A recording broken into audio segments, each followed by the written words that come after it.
So to find the force of a spring, you can use Hooke's law, which is F equals negative K times X. F is the force exerted by the spring, K is the stiffness of the spring, and X is actually the deflection of the spring. So that means it's the current length of the spring minus the unstretched length of that spring. So I could rewrite this as F equals negative K times the current length minus the unstretched length. If I want to just get rid of that negative sign, I can say force equals K times the unstretched length minus the current length. For a spring force, the force always goes along the direction of the spring. So it can either be in tension or compression, but it's always along that length of the spring. So we're going to need to multiply by a unit vector, which describes the vector of that spring or that link, and F is going to be the vector here. So the final equation is the force as a vector is equal to K times the unstretched length minus the current or compressed length times the unit vector of that current length. So this is the equation that we're going to use for our link class. So let's get started. Just to recap, we created two classes, one for a joint that connects multiple links, and one for a link that can connect two joints together. We've implemented this drawable class, which will draw joints like that donut shape that we saw in the last video, and links are basically just a line in between two of those joints. We also created an index file that imports a canvas, and on every frame it will clear the canvas. It'll draw two joints that we created up here, and it'll draw one link that we created up here. We also have a very simple index file. And now in the last video, I used a browser to preview the index file. But actually, I just learned something really neat, where if you open up an HTML file in Visual Studio Code, and you click on this button right here, it will open it in an integrated browser, and you will see the preview right here. So I can either leave it as a tab here, or I can put it over to the side for an easy preview. So for now, I'm going to leave it off to the side here. I will have to refresh it though every time I make changes. So anyway, let's begin. So with this link class, each link has a mechanical property, which is the stiffness. It's typically written as K as a spring constant. So I'm going to add that in the constructor here, and then we're going to use that to determine the internal forces in our system. So the first thing we'll need to do before we can even implement the force equation is we're going to need to determine that initial length, the unstretched length. So I'm going to create that here. So basically what I'm doing here is I'm setting the unstretched length equal to the joint 2's position minus joint 1's position, and I'm taking this property here, which is the magnitude or length of the vector. So that's how I get the unstretched length. And so in this, I'm going to create a function to calculate the magnitude of the force.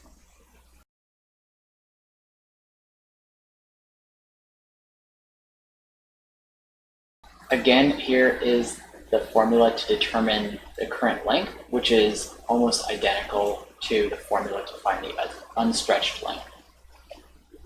So now that we have the current length, we can find the deflection between the two.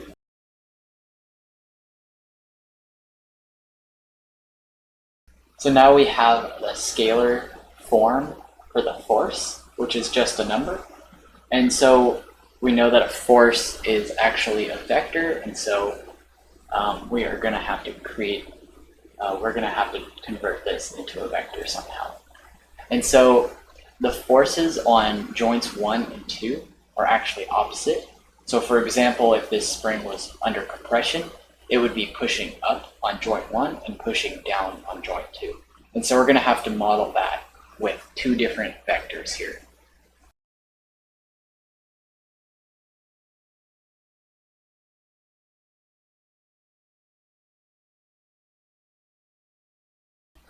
So this one was a bit of a tricky mind problem to figure out. So the force on joint 1 and joint 2 are clearly going to be opposites of each other along this link unit vector. But I couldn't, it's not obvious which one is supposed to be the negative of the other. And so at least what I hypothesize here is that since I'm creating this unit vector as joint 2 minus joint 1, we're basically going into the direction of joint 2. So that's why I claim that joint 2 is the positive force and joint 1 is the negative force.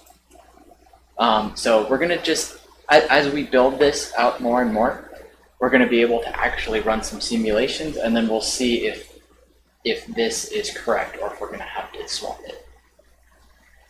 So now that I have these two forces as vec3s, I'm going to have to apply them to the joints somehow. And so I'm going to switch over to the joint class and start building out its mechanical properties also.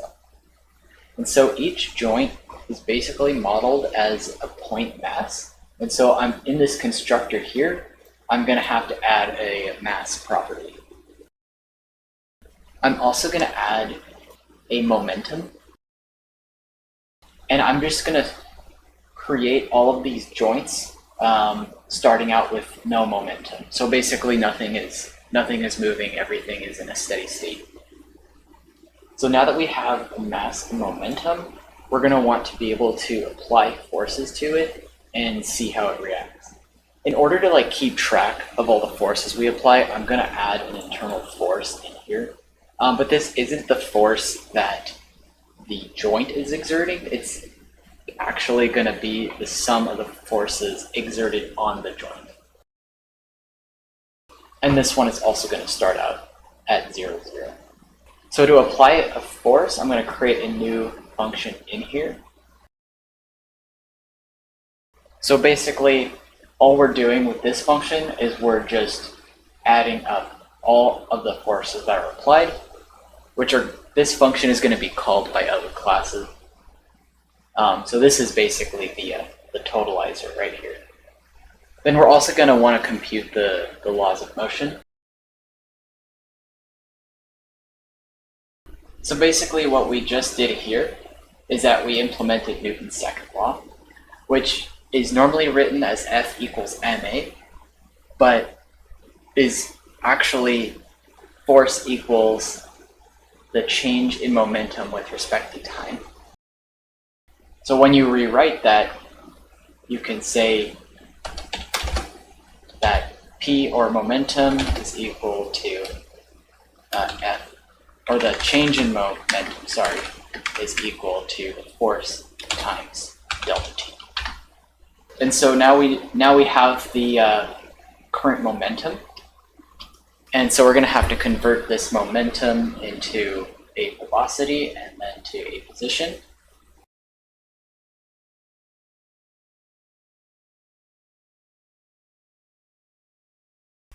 So here we calculate the velocity based on the momentum. So we know that momentum equals mass times velocity, so velocity is momentum divided by mass. And then now that we have the velocity, it's easier to calculate the new position, where velocity is the change in position with respect to time. So you can convert that to the change in position is equal to the velocity times the change in time. So dt right here. So these three calculations here together compute the laws of motion for this joint. So now we have a way to apply forces and we have a way to compute the laws of motion. So now we just have to put all this together with the function that we created here in the link class. And we're going to be able to start running simulations pretty soon. So I'm going to use this apply force inside this function here to actually apply the forces on those two joints. So here are those two equations right here to basically total up all the forces on joint 1 and joint 2.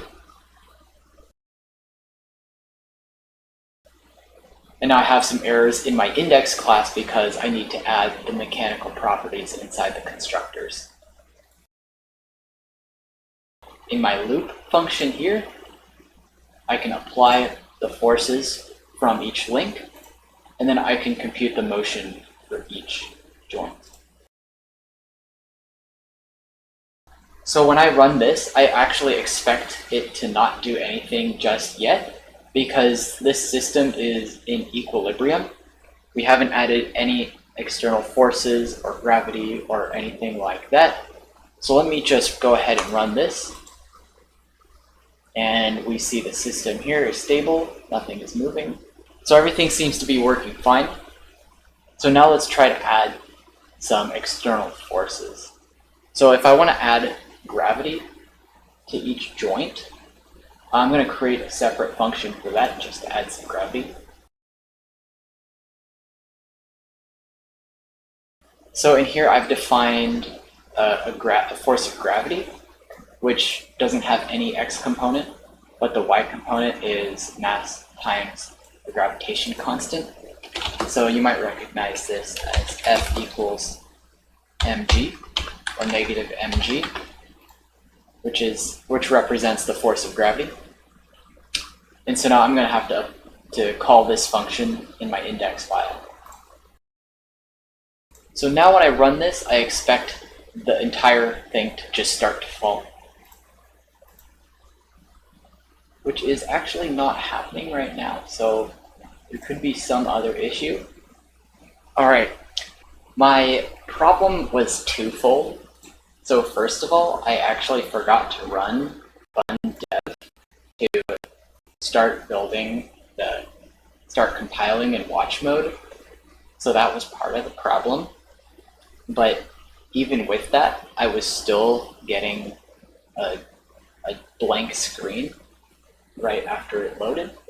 And so I believe that's because I had so dt here is actually the number of milliseconds in between frames. And to convert that into seconds, we need to divide by 1000. So when I run my compute motion now, and I refresh that, we can see now the system falls, but it falls upward.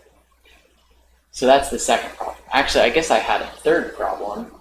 Now in the joint class, when I applied gravity, I did F equals negative mg, which is correct, but the coordinate system for the canvas is actually sort of inverted in the y direction. So the origin is, the 0, 0 point is actually on the upper left instead of the lower left point of the screen. So I just need to get rid of that negative sign. And now when I refresh that and simulate it, we can see it falls like expected. So that's a good sign. We already see some action going on in the simulation. It's not very interesting because it just falls, but at least we're going in the right direction now. So let me clean this up a little bit and commit my files, and then we're going to go on to the next step.